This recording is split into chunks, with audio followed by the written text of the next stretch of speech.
कि सीढ़ियां उन्हें मुबारक जिन्हें छत तक जाना है, आपकी मंजिल तो सीआरपीएफ ट्रेडमिल है, रास्ता आपको बनाना है। जय हिंद, वंदे मातरम। दोस्तों, स्वागत है आप सभी का एसएससी योद्धा के बेहतरीन ऑनलाइन प्लेटफॉर्म पर। उम्मीद करता हूं आप लोग एकदम स्वस्थ मस्त होंगे। दोस्तों, आज की वीडियो सीआरपीएफ ट्रेडमिल पर आधारित ये वही सारे प्रश्न हैं जो सिलेक्टेड हैं और पूछे गए प्रश्न हैं, और आप कमेंट बॉक्स में बताइएगा कितने का जवाब आपको पता था। और जितने प्रश्न बताएंगे, यकीन मानिए, विश्वास करिए, आपको जितने प्रश्न बताएंगे डिटेल वाइज बताएंगे। इस प्रकार से हमने पीडीएफ को तैयार किया है। हाँ, आप लोगों से एक उम्मीद करते हैं दोस्तों कि आप लोग हमारे उन भाई बहन तक एक बार वीडियो को जरूर शेयर करिएगा जिनके पास कोचिंग जाने तक के फीस नहीं है। और आप लोग का कर्तव्य बनता है कि आप लोग इस वीडियो को शेयर जरूर करिएगा। और दोस्तों, ये आप सभी को बता दूं, अगर आपको कंटेंट पसंद आएगा तो आप हमारे चैनल को सब्सक्राइब करिएगा और वीडियो को लाइक कर दीजिएगा अगर आपको कंटेंट पसंद आएगा तो। और दोस्तों, आप सभी को बता दूं कि अभी आने वाली क्लास जो सामान्य ज्ञान का है, इसमें बिल्कुल टॉपिक वाइज आप लोगों को पढ़ाया जा रहा है। बिल्कुल आप लोग तैयारी कर सकते हैं निःशुल्क। तो चलिए दोस्तों, बिना किसी देरी के वीडियो को शुरू करते हैं। तो चलिए, स्वागत है आप सभी का। पहला क्वेश्चन है कि दिए गए वाक्य का वह भाग ज्ञात करें जिसमें कोई त्रुटि है। इसमें देखिए 4 ऑप्शन दिए गए हैं, इसमें आपको बताना है कि कौन किसमें त्रुटि दिया गया है। देखिए क्या है भैया, मिस्टर सामनाथ ने घूमकर माँ की कोठरी की ओर देखी। भैया कौन? मिस्टर सामनाथ ने क्या किया? घूमकर माँ की कोठरी की ओर देखी। ऑप्शन ए है कि ओर देखी, तो बी है घूमकर, और सी है माँ की कोठरी मिस्टर सामनाथ ने। तो आपको इसमें क्या बताना है, याद रखिएगा, प्रश्न को देखिएगा, ध्यान से पढ़िएगा, उसके बाद आपको जवाब करना है। दिए गए वाक्य में वह भाग ज्ञात करें जिसमें कोई त्रुटि है। तो इसमें कौन सी त्रुटि लग रहा है कि और देखा, कि घूमकर, कि माँ की कोठरी, कि मिस्टर सामनाथ। तो दोस्तों याद रखिएगा, इसका राइट आंसर हो जाएगा ऑप्शन नंबर ए वाला, की ओर देखी। अब ये किस प्रकार से त्रुटि है जिसमें कोई त्रुटि है, ये बताना है आपको। की ओर देखिए, इसमें क्या त्रुटि है आप सभी को हम बताते हैं। इसीलिए मैंने अपने पीडीएफ को इस प्रकार से तैयार किया गया है कि ताकि कमजोर से कमजोर विद्यार्थियों को समझने में कोई भी तकलीफ ना हो। तो चलिए हम सभी लोग देखते हैं। देखिए भैया क्या है, इसमें त्रुटि क्या है। देखिए, मिस्टर सामनाथ ने घूमकर माँ की कोठरी की ओर देखी, ये वाक्य में की ओर देखी भाग त्रुटिपूर्ण है। और क्या कैसे पूर्ण है, देखिए, इसके स्थान पर वाक्य में की ओर देखा शब्द प्रयोग सार्थक होगा। यानी कि जो भैया क्या है, क्या कहा गया है, क्या कहा गया भैया, देखिए क्या कहा गया है, कहा गया कि ओर देखी। यहाँ पर आपका क्या होना चाहिए, क्या होना चाहिए कि ओर देखा, की ओर देखी शब्द का प्रयोग सार्थक होगा। ठीक है, की ओर देखी नहीं होगा, की ओर देखा शब्द सार्थक होगा। बिल्कुल, इसलिए आपका ये वाला त्रुटिपूर्ण है। फिर से आप लोग देख लीजिए भैया, फिर से आप लोग देख लीजिए, समझ लीजिए, क्योंकि आपको हर एक प्रश्न को समझना बिल्कुल जरूरी है। देखिए, त्रुटि हमको ढूंढना है। मिस्टर सामनाथ ने घूमकर माँ की कोठरी की ओर देखी। क्या भैया, मिस्टर सामनाथ कोई व्यक्ति था, उसने घूमकर माँ की कोठरी की ओर देखी। तो यहाँ पर क्या हुआ, की ओर देखा, की ओर देखा होना चाहिए, यहाँ पर की ओर देखी है। उम्मीद करता हूँ पहला प्रश्न आप सभी को बिल्कुल समझ में आ गया है। अतः शुद्ध वाक्य मिस्टर सामनाथ ने घूमकर माँ की कोठरी की ओर देखा। ठीक है, आप सभी को बिल्कुल एक एक पॉइंट को हम क्लियर करवाने की गारंटी और दावा करते हैं। आप टेंशन मत लीजिए दोस्तों, आपको बिल्कुल टॉपिक वाइज मिलेगा और एक एक प्रश्न का बिल्कुल सॉल्यूशन मिलेगा। अगर पीडीएफ चाहिए तो आप पीडीएफ को बताइए हमको, हम आपको पीडीएफ भी प्रोवाइड करेंगे, बेफिक्र रहिए आप लोग। अगला प्रश्न है दोस्तों, देखिए ये जो अगला प्रश्न है ये किस प्रकार से है। देखिए, प्रश्न है कि निम्नलिखित गद्यांशों के रिक्त स्थानों की पूर्ति गद्यांश के नीचे दिए गए प्रश्नों के अनुसार आपको करना है। देखिए क्या है भैया, आदमी की पहचान उसकी, आप पहला वाला जो है, जो देखिए भैया, गद्यांश में सांकेतिक रिक्त स्थानों को जो भरना है। पहला वाला क्या है कि आदमी की पहचान उसकी किससे होती है, और भाषा संस्कार से बनती है। ठीक है, और आपको दूसरा नंबर में जो गद्यांश दिया गया है सांकेतिक है। गद्यांश में सांकेतिक जो रिक्त स्थान है, दूसरा क्या है, जिसके जैसे संस्कार होंगे वैसे ही उसकी भाषा होगी। जब कोई आदमी भाषा बोलता है तो साथ में उसके क्या होगा, क्या होना चाहिए, ये आपको दूसरे वाले में बताना होगा। और तीसरे वाले में क्या बताना है कि भी बोलते हैं। यही कारण है कि भाषा शिक्षक का दायित्व गुरुत्व और क्या भरा जाएगा इसमें, तीसरे वाले में बताना है। और चौथे वाले में बताना है केवल यांत्रिक कौशल किसी जीती, इसमें चौथा वाला भरना नहीं हो सकती। ठीक है, उम्मीद करता हूं आप सभी को समझ में आ गए हैं। तो चलिए दूसरे प्रश्न से शुरू करते हैं कि गद्यांश में संकेतित रिक्त स्थान ए के लिए उपयुक्त शब्द होगा। कौन सा शब्द होगा? गद्यांश में संकेतिक रिक्त स्थान के लिए उपयुक्त शब्द होगा खान पान। ऑप्शन ए है खान पान, बी है भाषा, सी है शिक्षा और डी है पहनावे। तो मेरे दोस्तों याद रखिएगा, करेक्ट आंसर हो जाएगा ऑप्शन नंबर बी वाला भाषा। भाषा क्या होगा? उपयुक्त गद्यांश में संकेतिक रिक्त स्थान के लिए भाषा शब्द उपयुक्त होगा। अतः शुद्ध वाक्य होगा आदमी की पहचान उसकी भाषा से होती है। भाषा और संस्कार से होती है। जिसके जैसे संस्कार होंगे वैसे ही उसकी भाषा होगी। बिल्कुल सही जवाब है दोस्तों। आप सभी को फिर समझाते हैं सांकेतिक भाषा के अनुसार। देखिए जो खान पान है, इससे क्या होता है कि मनुष्यों की पहचान खान पान से नहीं जानी जाती है, उसको नहीं पहचाना जा सकता है। आप पनीर खाएं कि सूखी रोटी खाएं, मगर आपका संस्कार जितना बेहतरीन होगा उतनी बेहतरीन भाषा होगी। तो इंसान अपनी भाषाओं से भी पहचाना जाता है। तो इसमें राइट आंसर हो जाएगा ऑप्शन नंबर बी वाला। अब आपका 3 नंबर का प्रश्न कह रहा है, 3 नंबर का प्रश्न है, कह रहा है कि गद्यांश में संकेतित रिक्त स्थान के लिए उपयुक्त शब्द होगा। क्या होगा भैया? संस्कार, कर्तव्य, अधिकार, दुर्गुण। तो दोस्तों आप सभी को बता दो, इसका करेक्ट आंसर हो जाएगा ऑप्शन नंबर ए वाला संस्कार। देखिए उपयुक्त गद्यांश में सांकेतिक रिक्त स्थान के लिए संस्कार शब्द प्रयोग यथोचित है। अब ये क्यों है आप सभी को बताते हैं दोस्तों। देखिए अतः शुद्ध वाक्य क्या होगा, इसको बड़े ध्यान से देखिएगा कि जिसके जैसे संस्कार होंगे वैसे ही उसकी भाषा होगी। जब कोई आदमी भाषा बोलता है तो साथ ही उसके संस्कार भी बोलते हैं। है ना बातों में दम, है ना सवाल में दम? अगर दम है तो एक बार शेयर कर दीजिएगा इस वीडियो को। ठीक है, तो इसका राइट आंसर हो जाएगा ऑप्शन नंबर ए वाला संस्कार। क्या भैया? संस्कार। अगर आपको पीडीएफ नोट्स चाहिए तो आप कमेंट बॉक्स में एक बार कमेंट करके जरूर बताइएगा। अब आपका चौथा नंबर का प्रश्न है, फिर से चौथा नंबर का प्रश्न है कि गद्यांश में सांकेतिक रिक्त स्थान के लिए उपयुक्त शब्द होगा। देखिए ऑप्शन ए है अप्रासंगिक, चुनौतीपूर्ण, निरर्थक, सरल। तो मेरे दोस्तों याद रखिएगा चुनौतीपूर्ण होगा इसका करेक्ट आंसर। उपयुक्त गद्यांश में सांकेतिक रिक्त स्थान के लिए चुनौतीपूर्ण शब्द का प्रयोग किया जाता है। अब इसका शुद्ध रूप देखिए, अतः शुद्ध वाक्य क्या होगा? देखिएगा जब आदमी भाषा बोलता है तो साथ में उसके संस्कार भी बोलते हैं। बिल्कुल बात सही है ना। इसके पहले मैंने जिससे जाना है, पहले भाषाओं के फिर संस्कार, फिर क्या हम जाते हैं कि जब कोई व्यक्ति जब अपनी भाषा बोलता है तो उसके साथ साथ उसका संस्कार भी बोलते हैं।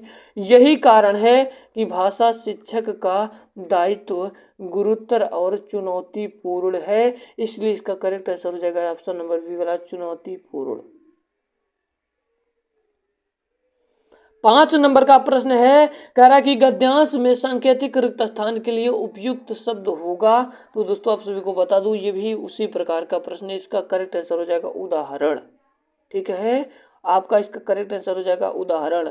हम लोग चलते हैं दोस्तों, अब हम यहाँ से देखेंगे प्रश्न को, क्योंकि वहां तक सारे प्रश्न उसी प्रकार से थे। अब 7 नंबर का प्रश्न कह रहा है कि दिए गए शब्द के पर्यायवाची शब्द का चयन करें। व्यथा शब्द का पर्यायवाची शब्द बताना है तो मेरे दोस्तों याद रखिएगा, व्यथा शब्द का पर्यायवाची शब्द क्या होता है? पीड़ा होगा। व्यथा शब्द का पर्यायवाची शब्द पीड़ा होता है। करेक्ट आंसर हो जाएगा मेरे लाल ऑप्शन नंबर सी वाला करेक्ट हो जाएगा।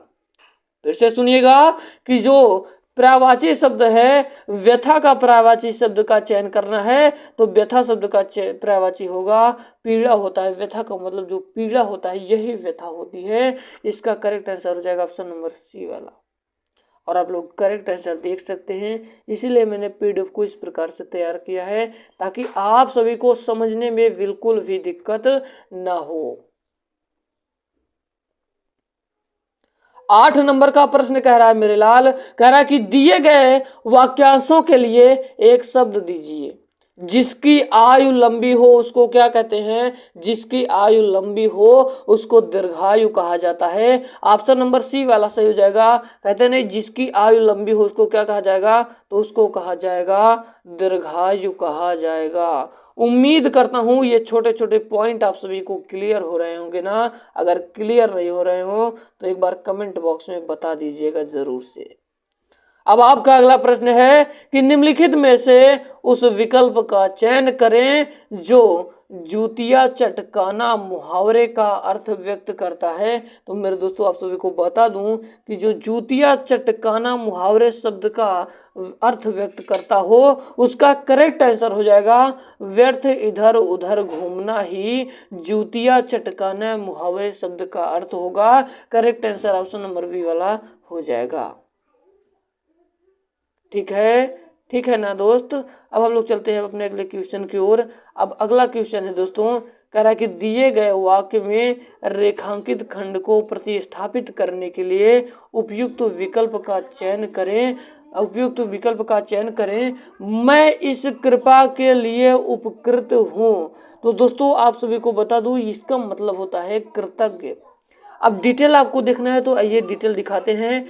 मैं इस कृपा के लिए उपकृत हूँ वाक्य में रेखांकित भाग को प्रतिस्थापित करते हुए उपकृत का समानार्थी शब्द ही कृतज्ञ का प्रयोग सार्थक होता है। तब प्रतिस्थापित वाक्य में इस कृपा के लिए कृतज्ञ हूँ। अब अगला प्रश्न है कि दिए गए शब्द के पर्यायवाची शब्द का चयन करें। पर्यायवाची शब्द का चयन करना है केशव का पर्यायवाची शब्द। तो दोस्तों याद रखिएगा केशव का पर्यायवाची शब्द गोपाल होता है। ऑप्शन नंबर ए वाला से हो जाएगा। केशव शब्द का पर्यायवाची गोपाल होता है। शेष अन्य भी आप सभी को हम बता देते हैं। देखिए किस प्रकार से भैया। शब्द पर्यायवाची कान का होता है, करण होता है, श्रुति होता है, श्रुति पटल होता है, श्रवण होता है, ठीक है। केश का होता है, बाल होता है, चूल होता है, जुल्फी होता है, और फिर से बाल का देखिए कच होता है, केश होता है, कुंतल, चिकुर, अलक, रोम और शिरोरूह होता है। ठीक है। अब हम लोग चलते हैं अपने अगले क्वेश्चन को और कह रहा है कि रिक्त स्थान को भरने के लिए उपयुक्त शब्द का चयन करें। तो दोस्तों आप सभी को बता दूं इसका राइट आंसर क्या हो जाएगा। ऑप्शन देखिए, प्रश्न देखिए, तुम्हें रोटी खानी है, चावल खाने हैं। अगर ऑप्शन नंबर ए रखें यहाँ पर, अगर हम ए वाला रखेंगे तो क्या पढ़ा जाएगा? तुम्हें रोटी खानी है किंतु चावल खाने हैं। तो क्या ऐसा ही पढ़ रहा है? चलिए बी वाला भी देखते हैं। तुम्हें रोटी खानी है या चावल खाना है। तो इसका करेक्ट आंसर कौन हो जाएगा? ऑप्शन नंबर वी वाला करेक्ट हो जाएगा। आपको तुम्हें रोटी तो खानी है या चावल खाने हैं। तुम्हें रोटी खानी है या तो चावल खाने हैं। अब देखिए किस प्रकार से दिए गए वाक्य में रिक्त स्थान को पूर्ति हेतु यह शब्द प्रयोग उचित है। देखिए अतः पूर्ण वाक्य होगा तुम्हें रोटी खानी है या चावल खाने हैं। 13 नंबर का प्रश्न कह रहा है कि दिए गए वाक्य का वह भाग ज्ञात करिए जिसमें कोई त्रुटि है। हमारे प्रदेश का सबसे पुरानी और प्रसिद्ध उद्यान कहाँ है? तो दोस्तों याद रखिएगा ऑप्शन नंबर ए वाला सही हो जाएगा। सबसे पुरानी क्या हो जाएगा? हमारे प्रदेश की जो सबसे पुरानी और प्रसिद्ध उद्यान कहाँ है? तो याद रखिएगा हमारे प्रदेश की सबसे पुरानी और प्रसिद्ध राष्ट्रीय उद्यान जो वाक्य में त्रुटिपूर्ण भाग सबसे पुरानी है। जिसका correct answer option number A वाला हो जाएगा। हम लोग कह सकते हैं हमारे प्रदेश का सबसे पुराना और प्रसिद्ध राष्ट्रीय उद्यान कहाँ है। 14 नंबर का प्रश्न कह रहा है कि रिक्त स्थानों को भरने के लिए उपयुक्त शब्द का चयन करें। तोता में उड़ रहा है, तो तोता में क्या भैया, तोता आकाश में ही तो उड़ेगा, नदी में तो उड़ेगा नहीं, पाताल में तो उड़ेगा नहीं, पहाड़ों पर तो उड़ेगा नहीं। इसका मतलब करेक्ट आंसर हो जाएगा ऑप्शन नंबर कौन सा भैया, ऑप्शन नंबर कौन सा हो जाएगा, ऑप्शन नंबर ए वाला हो जाएगा। तोता आकाश में उड़ेगा, ऑप्शन नंबर ए वाला सही हो जाएगा। अब आपका अगला क्वेश्चन है कि दिए गए शब्द का विलोम चुनना है। तम का विलोम क्या होता है मेरे दोस्त, याद रखिएगा, तम शब्द का विलोम शब्द प्रकाश होता है। और भी अन्य सारे हैं जो बहुत इंपॉर्टेंट है, इसलिए मैंने आप सभी के लिए रख दिए हैं। तेज का विलोम शब्द मंद होता है। तिमिर का आलोक होता है। विलोम शब्द में वह शब्द होते हैं जो सामने वाले शब्द से सदा विपरीत अर्थ प्रकट करते हैं, उन्हें हम विलोम शब्द कहते हैं। रिक्त स्थान को भरने के लिए उपयुक्त शब्द का चयन करें। कालिदास कवियों श्रेष्ठ हैं, क्या भैया, कालिदास जी जो थे वो कवियों में श्रेष्ठ थे, बल्कि कवियों की श्रेष्ठ नहीं थे, कवियों पर श्रेष्ठ नहीं थे, कवियों को श्रेष्ठ नहीं थे। इसका मतलब करेक्ट आंसर हो जाएगा ऑप्शन नंबर बी वाला सही हो जाएगा। उम्मीद है आप सभी को सारे प्रश्न, सारे डाउट आप सभी के क्लियर हो रहे होंगे ना। अगर नहीं क्लियर हो रहे हैं तो आप एक बार कमेंट बॉक्स में कमेंट करके बता सकते हैं। दिए गए वाक्य में रेखांकित खंड को प्रतिस्थापित करने के लिए उपयुक्त विकल्प का चयन करिए। किसान गगन की ओर निहार रहे हैं। किसान गगन की ओर निहार रहे हैं, इसका मतलब क्या होगा, आकाश में। कहाँ भैया, आकाश। किसान जो है गगन की ओर, गगन का मतलब क्या होता है, ऊपर भैया जो दिख रहा हो, इसका मतलब आपको समझा रहे हैं, ऊपर दिखेगा आकाश भैया। तो किसान कहाँ कर आकाश की ओर निहार रहे हैं, गगन का मतलब होता है। ठीक है, उम्मीद करता हूँ आपको सारे पॉइंट क्लियर हो रहे होंगे ना। चलिए अब हम लोग देखते हैं अब अपने अगले प्रश्न की ओर। दिए गए वाक्य में रेखांकित खंड को प्रतिस्थापित करने के लिए उपयुक्त विकल्प का चयन करना है। उस बालक को पीटते देखकर मेरा हृदय पिघल गया। देखिए क्या हुआ, हर्षित हो, कुंठित हो, द्रवित हो या संघनित हो। इसका करेक्ट आंसर हो जाएगा ऑप्शन नंबर सी वाला, क्या भैया, द्रवित हो। अब डिटेल देखिए, आप सभी को डिटेल इसलिए बना दिया गया है कि उस बालक को पीटते देखकर मेरा हृदय पिघल गया। वाक्य में रेखांकित शब्द पिघल को प्रतिस्थापित करने वाला शब्द द्रवित है। ठीक है, अतः प्रतिस्थापित वाक्य होगा उस बालक को पीटते देखकर मेरा हृदय द्रवित हो गया। ठीक है, अब आपको 19 नंबर का प्रश्न है कि दिए गए वाक्य का वह भाग ज्ञात करे जिसमें कोई त्रुटि है। देखिए, डॉक्टर अब्दुल कलाम और मिसाइल एक दूसरे को पूरक हो गया। तो दोस्तों आप सभी को बता, इसका राइट आंसर हो जाएगा ऑप्शन नंबर ए वाला, पूरक हो गया है। पूरक हो गया है, करेक्ट आंसर हो जाएगा ऑप्शन नंबर ए वाला। इसमें भी आपको विलोम शब्द चुनना है। तो तरुण का जो विलोम शब्द होता है वो होता है वृद्ध होता है। तरुण का विलोम शब्द वृद्ध होता है, ऑप्शन नंबर डी वाला सही हो जाएगा। अब आपका देखिए और सारे जो विलोम शब्द है ये सारे इंपॉर्टेंट है। जवान का बुढ़ापा हो जाएगा, पत्ता का फूल हो जाएगा, नया का पुराना हो जाएगा। विलोम शब्द का मतलब होता है बिल्कुल विपरीत बता देना ही आपका विलोम कहलाता है। रिक्त स्थानों को भरने के लिए उपयुक्त शब्द का चयन करें। रात की नींद होती है, तो रात की नींद क्या होती है, गहरी होती है, ना कि तीव्र होती है। ना तो क्या होती है भैया, ना तो तीव्र का मतलब ना तो तेजी होती है, ना तो मोटी होती है, ना तो हरी होती है। होती कैसे, गहरी होती है। ऑप्शन नंबर सी वाला सही हो जाएगा। सही वर्तनी वाले शब्द चयन करें। तो सही वर्तनी वाले शब्द का चयन हो जाएगा दृढ़ श्वास, ऑप्शन नंबर सी वाला सही हो जाएगा। 23 नंबर का प्रश्न है, कह रहा है कि सही वर्तनी वाले शब्द का चयन करें। तो दोस्तों आप सभी को बता दूं, सही वर्तनी वाले शब्द का चयन हो जाएगा ऑप्शन नंबर बी वाला सही हो जाएगा, दुष्श्रव। इसका मतलब क्या होता है, शब्द शुद्ध वर्तनी का शब्द है, शेष अन्य शब्दों सभी शब्दों की वर्तनी अशुद्ध है।